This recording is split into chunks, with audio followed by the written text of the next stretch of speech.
Let me start by reviewing the problem that we were considering last week. We were raising a difficulty for the personality theory of personal identity, according to which the key to being the same person is having the very same ongoing, evolving personality. And the difficulty was basically the problem of duplication. That it seemed as though we could have more than one, call it an individual, more than one body, that had the very same set of memories, beliefs, and so forth. And then we'd have to ask ourselves, well, what should the personality theory say about a case like that? So imagine that over the weekend, the mad scientist copied my memories, beliefs, desires, fears, ambitions, goals, intentions, and imprinted that on somebody else's brain. They did it last night at midnight. This morning, we woke up, and we have to ask ourselves, who's Shelley Kagan? Who's the person that was lecturing to you last week? Well, it doesn't seem plausible in terms of the personality theory to say that he's Shelley Kagan and the one here today, suppose the other one's in Michigan, right? That the one in Michigan is Shelley Kagan, but this one's not. After all, although it's true that he's got Shelley Kagan's memories. He woke up thinking he was Shelley Kagan, just like I woke up thinking I was Shelley Kagan. He woke up thinking about what he was going to lecture on in class today, just like I woke up thinking about what I was going to lecture in class today. He remembered last week's lecture just like I remembered last week's lecture. Well, no clear reason to say, for the personality theory to say that he's Shelley Kagan and I'm not. After all, I've got the very same set of memories, beliefs, desires that he has. But equally true, and more surprisingly, from the personality theory point of view, there's no reason to say that I'm Shelley Kagan and he's not. After all, he's got all the same memories, beliefs, and desires that I do. Doesn't seem plausible to say we're both Shelley Kagan, because now you'd have to then say Shelley Kagan's in two places at the same time. So the only alternative seems to be to say that neither of us is Shelley Kagan. But if neither of us is Shelley Kagan, then the simple original personality theory was false. Because according to that theory, having the personality is what it took to be Shelley Kagan. We both have it, yet neither of us is Shelley Kagan. Personality theory must be false. So we revised the personality theory to say the secret to personal identity is having the same personality, provided that there's no branching, provided there's no splitting, provided there's only one best competitor, not two equally good candidates. Given the no branching view, the no branching rule, we can say, in the ordinary case, look, there really wasn't anybody imprinted with my memories and desires in Michigan. I'm the only one around in the earth right now with Shelley Kagan's memories and desires. Since there's no competitor and I've got the personality, I'm Shelley Kagan. I'm the very same person that was here lecturing to you last week. That's what the personality theory, it gives us the answer we're looking for in the ordinary case. But in the science fiction story where there's a duplicate, it says, if there's branching, the no branching rule comes in. Neither of them is Shelley Kagan. All right, so that's the best way for the personality theory to get revised to deal with this problem. The trouble was, it seems the no branching rule seems very counterintuitive. So think about it. Here, right now I'm standing in front of you saying I'm Shelley Kagan, the guy who was lecturing to you last week. I believe I'm Shelley Kagan, the guy who was lecturing to you last week. Am I Shelley Kagan? Well, I've got Shelley Kagan's personality. So far, so good. Now all we have to decide is, was the branching rule satisfied or violated? So all we have to know is there somebody else somewhere in the universe who's got all my memories and beliefs and desires? Well, how in the world could I know that? Whether this person talking to you right now, is Shelley Kagan depends on whether there's some duplicate with all my memories in Michigan or not. Seems very counterintuitive. So although the personality with no branching rule avoids the problem of what to say about duplicates by saying when there's branching, neither of them is Shelley Kagan, The branching rule itself seems very counterintuitive. We feel as though whether somebody is me or not should depend upon internal facts about me in the earlier stages or this stage and that stage, not about what's happening elsewhere, outside, extrinsic to these things. Now, so if you're not willing to accept the no branching rule, if it strikes you as a bizarre thing to throw into personal identity, maybe you need to reject the personality theory. Now, during all of this, the fans of the body view typically are laughing. They say, this just goes to show what a dumb theory the personality theory is. The whole problem with the personality theory is that personality is a bit like a software. It's like programs, right? It's the various programs you run on your computer along with the various data files that you have saved on your hard drive and so forth, and those can be duplicated. You can have copy after copy after copy. You could have 2 copies of my personality. You could have 100 or 1,000. The problem with what drove the personality theory into the no branching rule, implausible as it may be, was the fact that your personality is like software and it can be copied. That's why, they say, we should believe in the body view. If we accept the body view, we avoid the duplication problem. Because unlike software, which can be literally copied, as many as you want, identical, the body can't split. Human bodies can't divide or branch. There's no way that there's another body, that the body on Thursday became 2 bodies. The body that was here on Thursday couldn't become 2 bodies. So we avoid all the problem. That's at least the kind of claim that fans of the body view often make in the face of this difficulty for the personality theory. But now we need to ask, is it really true? Is it really true that bodies don't face a duplication problem? Is it really true that human bodies don't and couldn't split? Look, crucial word here is, of course, couldn't. Personalities don't actually split either, right? Although I've been giving science fiction examples in which the mad scientist duplicates my memories and beliefs and desires, they've all been science fiction examples. If I can use science fiction to talk about the possibility of splitting and use that against the personality theory, I'm entitled to use science fiction examples to talk about the possibility of bodies splitting and ask what kind of problem that would raise for the body theory. Now, we are familiar with some low-level examples of bodies splitting. Amoebas split. Right? You've got a single amoeba, it's going along at a certain point. Let's draw our amoeba splitting, right? You've got an amoeba split going along. At a certain point, starts to look like that. And it looks like that. And then boom, you've got, it splits. There's nothing in sort of biology per se that rules out cell division. Indeed, on the contrary, right? We know cells can split.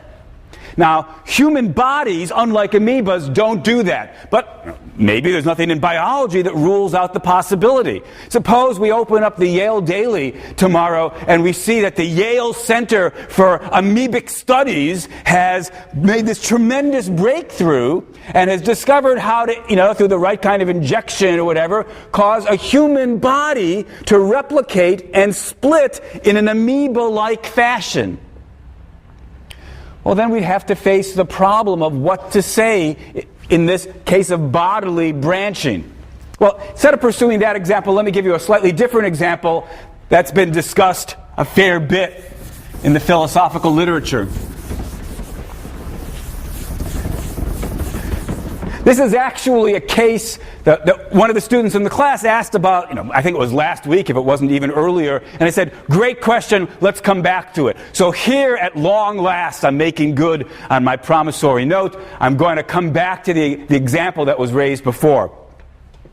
You'll recall that when we talked about the body view, I said the best version of the body view doesn't require the entire body to be the same body, but the brain. Follow the brain. And indeed, it doesn't seem as though we have to require the entire brain, just enough of the brain, however much that turns out, to house personality, memories, and so forth. And then I said, suppose it was possible that one hemisphere of your brain is enough, that there's enough redundancy in the brain, so that even if your right hemisphere got destroyed, your left hemisphere, you still have all the same memories, desires, beliefs, good enough. So now we worry about the following case. So I gave you a bunch of examples, right, where there are brains being transplanted into torsos of others. So suppose, gruesome as it was, this weekend I'm in some horrible accident, and my torso gets destroyed, and they keep my brain on life support, oxygenating it just long enough to do some radical surgery into some spare torsos. Where did the torsos come from? Well, you had some living people, but they had very rare brain diseases, and their brains suddenly liquefied. So now we've got some spare torsos. All right, so here we've got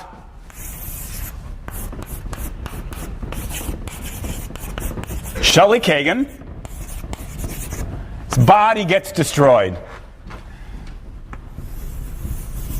And here's my brain. Over here we've got Jones's torso. And over here we've got Smith's torso.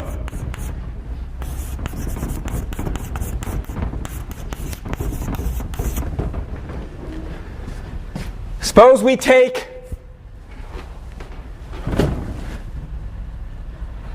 call this one the left hemisphere, and we stick it in here, into Jones's torso. We take this other hemisphere of my right half of my brain,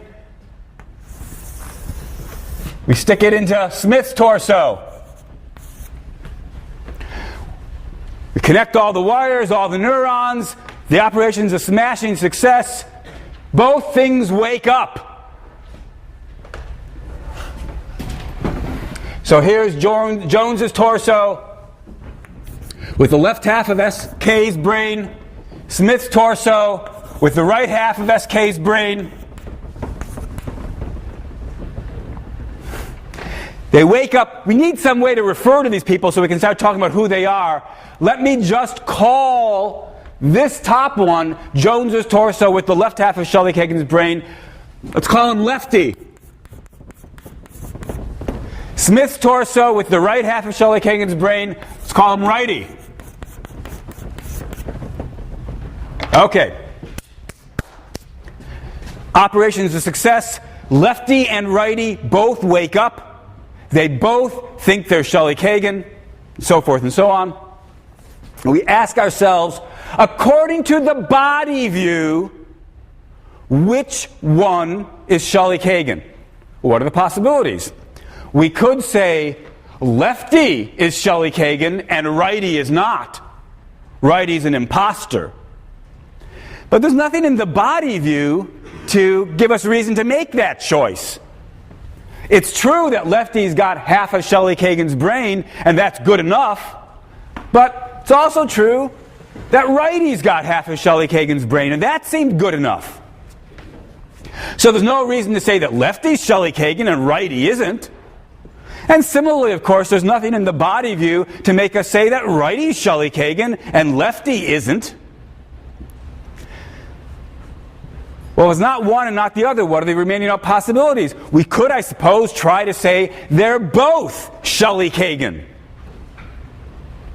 And so Shelley Kagan continues, that is to say his body continues, that is to say his brain continues, that is to say enough of his brain continues, merrily on its way, except now in two places. And so from now on, Shelley Kagan, that single person, is in two different places at the same time. You know, Lefty goes to California, Righty moves to Vermont. From now on, Shelley Kagan's bi-coastal.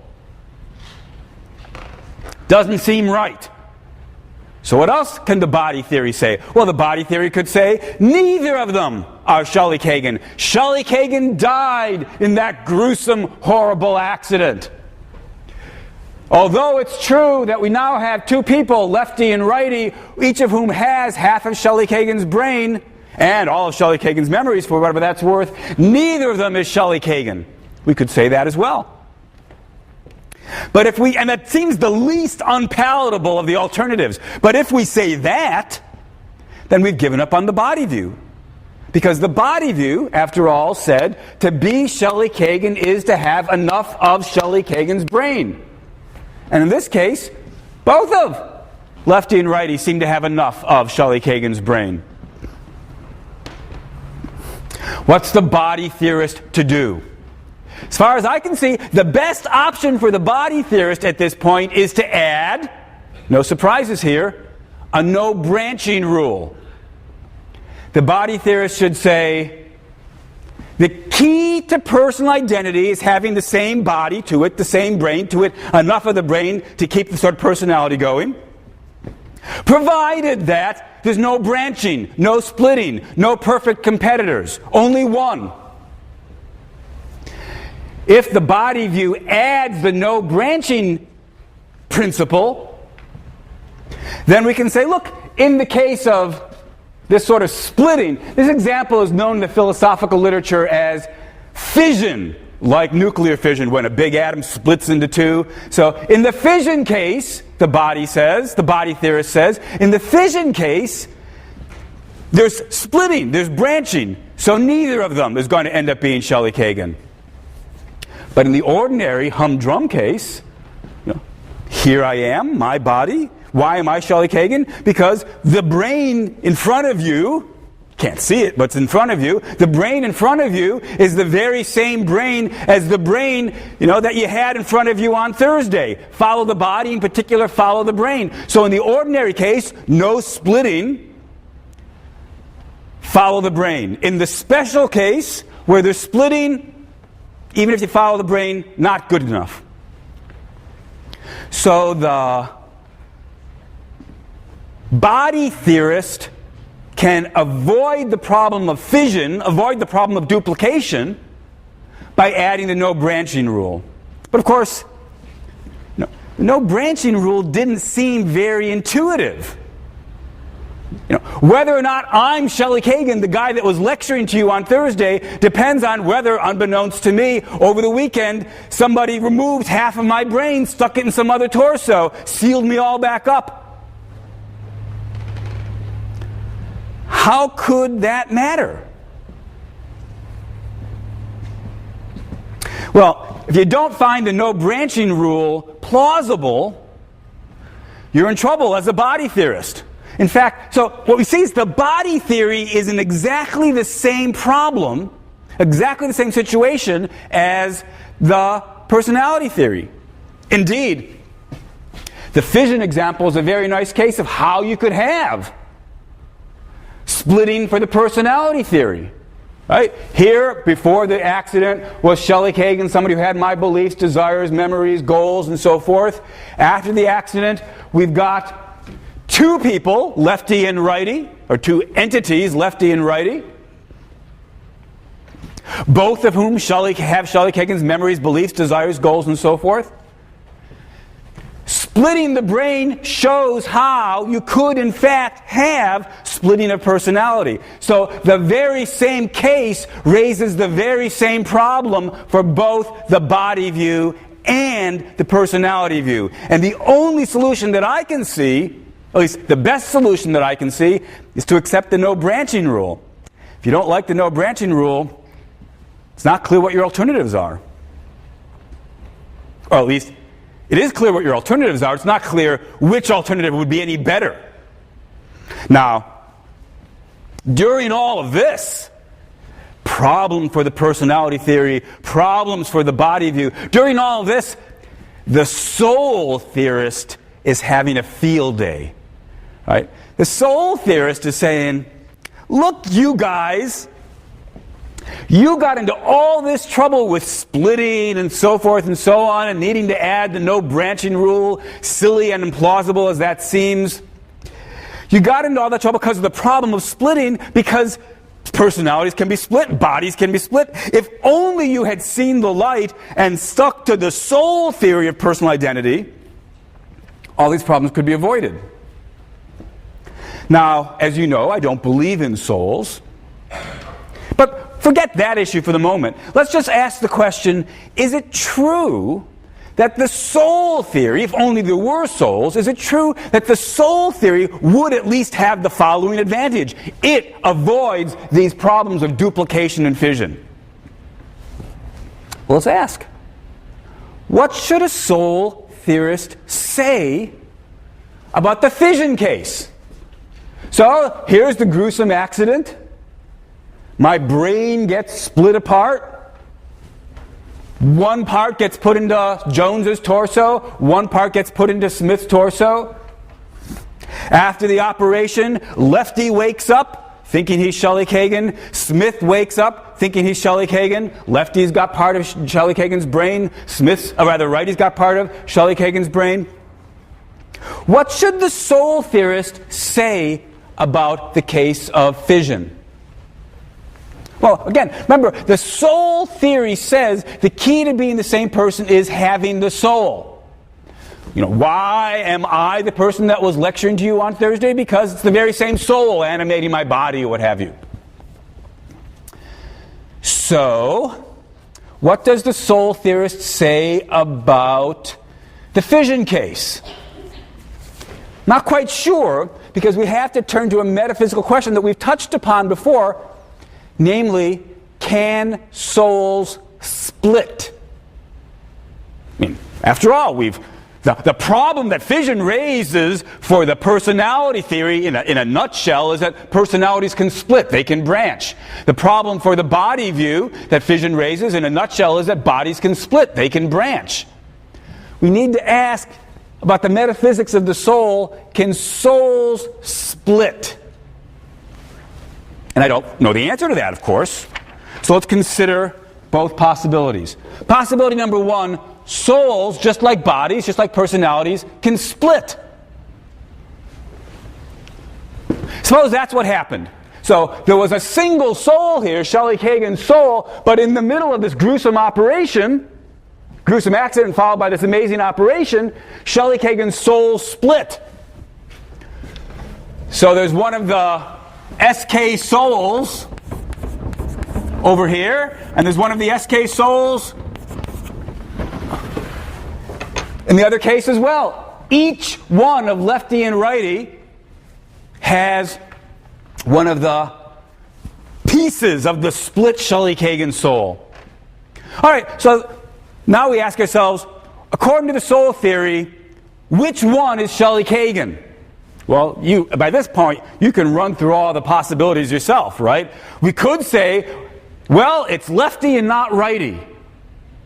But there's nothing in the soul theory that supports that claim. They each have an equally good, however good it may be, they've got an equally good piece of the original Shelley Kagan soul. So there's no reason to say that Lefty is Shelley Kagan and Righty isn't. No good reason to say Righty is Shelley Kagan and Lefty isn't.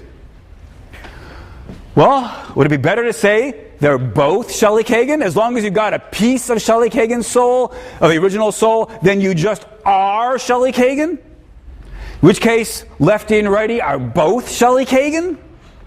And Shelley Kagan is now bi-coastal, one in California, one in Vermont, one part of him.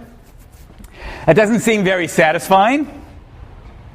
What's the alternative? The alternative, it seems, for the soul theorist is to say neither of them is Shelley Kagan. If neither of them is Shelley Kagan, then Shelley Kagan died. But how can we say that if we accept the soul theory? They both have pieces of Shelley Kagan's soul. The soul split. Well, maybe what the soul theorist would have to do at this point is accept the no branching rule. Ah, says the soul theorist. follow the soul unless the soul splits, in which case neither of them is Shelley Kagan. Well, trouble is we didn't find the no branching rule very plausible. It seemed counterintuitive. But at this point, you begin to wonder, maybe we just need to learn to live with it. If the personality theory needs the no branching rule, and the body theory needs the no branching rule, and the soul theory needs the no branching rule, maybe we're just stuck with the no branching rule, whether or not we like it. And if we're stuck with it, then of course it's not an objection against any one of the theories that it uses it.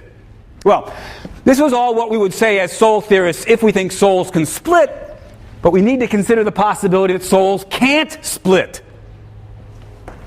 Maybe the soul theorist has an alternative available to him that the other theories don't have. Suppose Shelley Kagan's soul cannot split. What does that mean? It means when my brain gets split, my soul is going to end up in lefty or in righty, but not in both. Soul can't split, can't end up with pieces of the soul or the remnants of the soul in both. The soul is a unified, simple thing. Now, I don't actually know whether it's true that simple things can't split. Metaphysically, I'm not sure whether that's a possibility or not. But let's just suppose, look, Plato argued the soul was simple.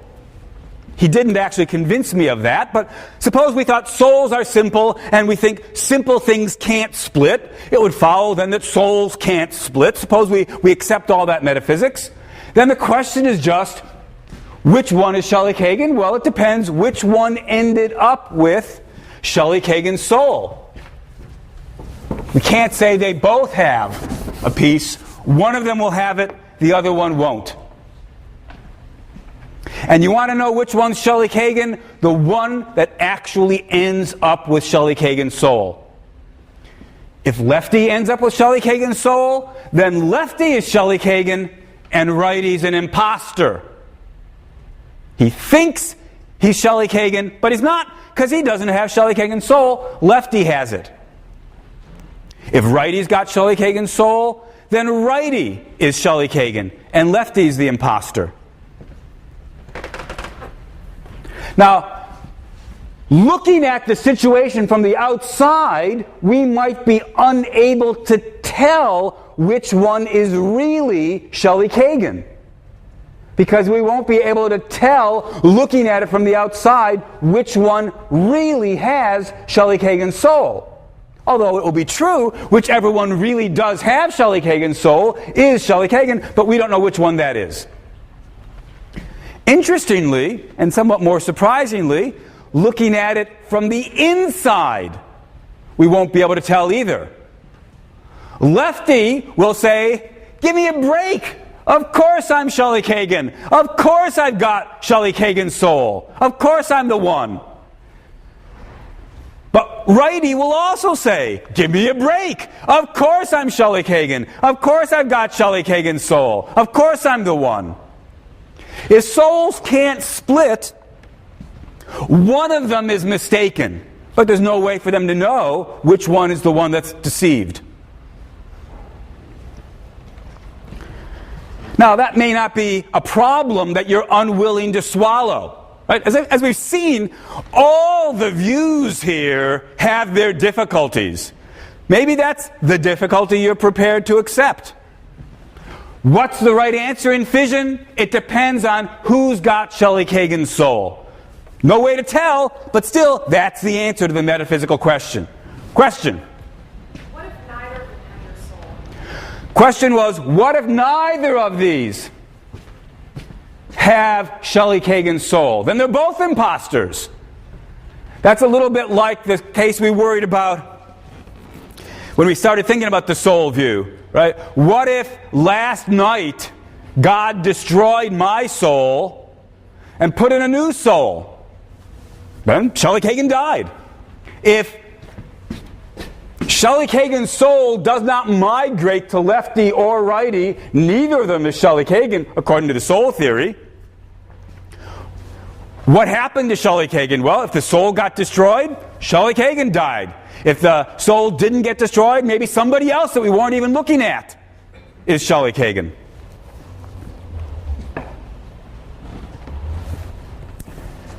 So as I say, the soul theory can at least give us an answer that avoids the no branching rule. If souls are simples and simples can't split, there's no possibility of having two things with the relevant soul. So we don't need to add in the sort of ad hoc fashion the no branching rule. That's an advantage for the soul theory. If only we believed in souls, it is an advantage. But I need to point out that there's another disadvantage that the fission case raises for the soul theory. So let's just suppose that metaphysically God tells us that it's lefty that has Shelley Kagan's soul. Then, of course, it's lefty that is Shelley Kagan. Righty is an imposter. Righty believes he's Shelley Kagan. He has all the memories of Shelley Kagan, all the desires of Shelley Kagan. But he's not Shelley Kagan because he doesn't have Shelley Kagan's soul. Lefty happens to have it. That's a nice answer to the problem of fission, but notice the problem it raises for the argument for believing in a soul in the first place. Way back at the start of the semester when we asked, why believe in souls? One important argument was, really a family of arguments was, you need to believe in souls in order to explain why bodies are animated, why people are rational, how they can have personalities, how they can be creative, and so forth. In order to explain consciousness and self-awareness, whatever it was, fill in your favorite blank. You fill in the blank in your favorite way. The claim was you needed to believe in souls in order to explain all that. But if that's right, what's going on in Righty's case? Righty is aware. Righty is conscious. Righty is creative. Righty has free will. Righty makes plans. Righty's got personality. Righty is rational. Righty's body is animated. According to the soul theory argument for soul, according to the argument for souls, you needed to believe in souls in order to explain how you could have a person. But now, Righty's a person without a soul because we just hypothesized, Shelley Kagan's soul up there. So at the very same moment that positing the non-splitting of souls seems to solve the fission problem of duplication, it yanks the rug out from underneath the soul theorist by undermining one of the types of arguments for believing in the soul in the first place. After all, if Righty can be a person, admittedly not Shelley Kagan, but a person, conscious, creative, rational, so forth, aware, without a soul, then maybe same thing's true for us, which is, of course, just what the physicalist says. Let me mention one other possibility because it's quite intriguing. Suppose the soul theorist answers that last objection by saying, ain't ever gonna happen.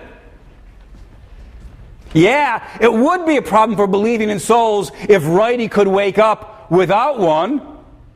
But since we stipulated that Shelley Kagan's soul is going to end up in Lefty, Righty is not going to wake up.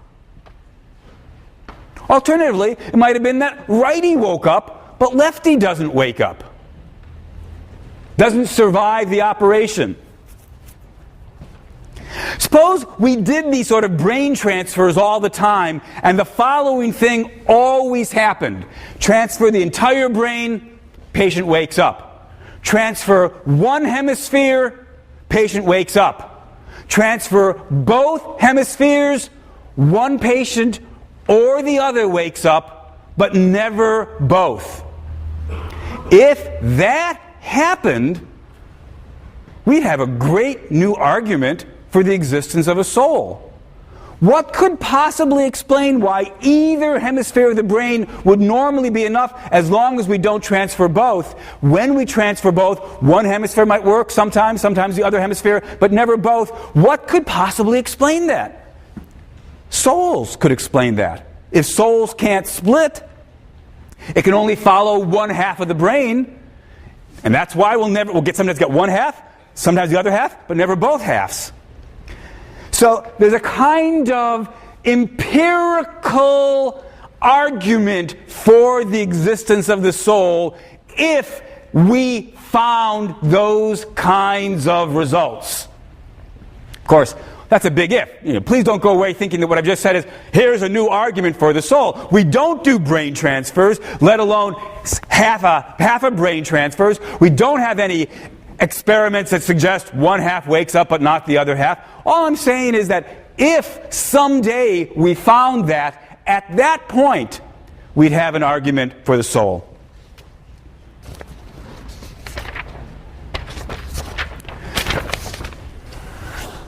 Well, again, let me put away the soul theory again. I was exploring it because it's interesting to think about its implications, but since I don't believe in souls, I want to choose between the body view and the personality view. Both of them, as we saw, in the face of fission, needs to accept a no branching rule. If they're going to survive this, thinking about this case at all, we need to throw in a no branching rule. Whether or not you find the no branching rule hard to believe, if both views are stuck with it, well, then we're stuck with it. So let's try to choose between the personality theory with the no branching rule and the body theory with the no branching rule. Which of these should we accept? Which of these is the better theory of personal identity? Answer: I'm not sure. Over the course of my philosophical career, I have moved back and forth between them. There was certainly a long period of time in which I found the personality theory, that is, personality theory with the no branching rule, to be the better and more plausible theory. And it certainly has any number of advocates on the contemporary philosophical scene. But at other times in my philosophical career, I have found the body theory, that is to say, the body theory with the no branching rule, to be the more plausible theory. And it is certainly the case that the body theory has its advocates among contemporary philosophers. For what it's worth, and I don't actually think that what I'm about to say is worth all that much, I'm going to share with you my own pet belief. These days, I'm inclined to go with the body theory. I'm inclined to think that the key to personal identity is having the same body, as long as there's no branching, as long as there's no splitting. But certainly open to you to decide that you think, no, the personality theory is the stronger view. I can't settle the question. I don't have any more philosophical arguments up my sleeve on this issue. But I do have another point that's worth considering. Although I'm inclined to think that the body theory may be the best view about what's the key to personal identity, I'm also inclined to think it doesn't really matter. We've been posing the following question. We've been asking, what does it take for it to be true that I survive? And it may be that what we should conclude is, whatever the best answer to that question is, it's not the question we should really have been thinking about. We weren't going to be in a position to see that until we went through all the stuff we've been going over for the last couple of weeks. But now that we're here, we're in a position perhaps to raise the question, should we be asking what it takes to survive, or should we be asking about what matters in survival? Now, in posing this question, I'm obviously presupposing that we can draw a distinction between the question, do I survive, is somebody that exists in the future, whatever, me, and the question, what was it that I wanted when I wanted to survive? What was it that mattered in ordinary survival? And it might be that these things can actually come apart. To see this, suppose we start by thinking again about the soul view. Suppose there are souls. I don't believe in them, but let's imagine. Suppose there are souls. And suppose that souls are the key to personal identity. So somebody is me if they've got my soul. Or to put it more straightforwardly, next week the person that's me is the person with my soul. I survive as long as there's somebody around with my soul. 100 years from now, am I still around? Well, if my soul's still around, that's me. That's what the soul theory says. And suppose it's the truth.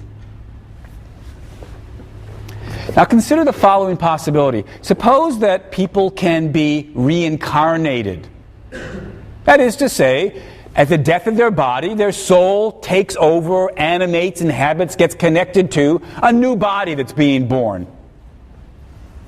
But unlike the kind of reincarnation cases that get talked about in popular culture and various religions, where, at least under the right circumstances, you can remember your prior lives, let's imagine that when the soul is reincarnated, it's scrubbed completely clean.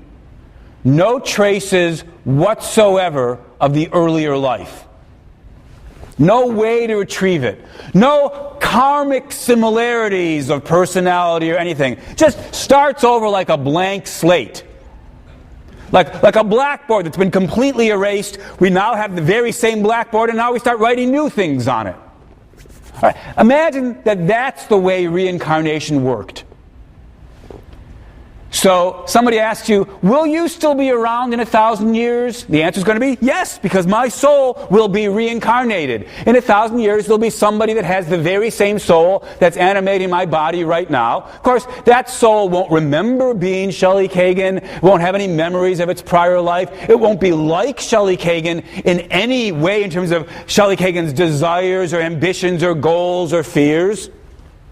It won't be that we can sort of see why that personality emerges through karmic cause and effect in any ways that are a function of what I was like in my life. It'll be Shelley Kagan, because it's Shelley Kagan's soul, but with no overlap of personality, memories, anything. Then I want to say, who cares? The fact that I will survive under those circumstances doesn't give me anything that matters to me. It's no comfort to me to be told I will survive, because after all, the soul is the key to personal identity. If there's no similar personality, no memories, no beliefs, no retrievable memories of past lives, then who cares that it's me? If you can feel the force of that thought, then you're seeing how the question, will I survive, can be separated out from the question, what matters? What do we care about? Bare survival of my soul, even though that is the key to personal identity, if it is, bare survival of my soul doesn't give me what I want. It's no more comforting or satisfying than if you said, you know this knuckle bone? After you die, we're going to do knuckle bone surgery and implant that knuckle bone in somebody else's body, and that knuckle bone is going to survive. And I say, oh, that's very interesting that knuckle bone will be around 100 or 1,000 years from now, but who cares?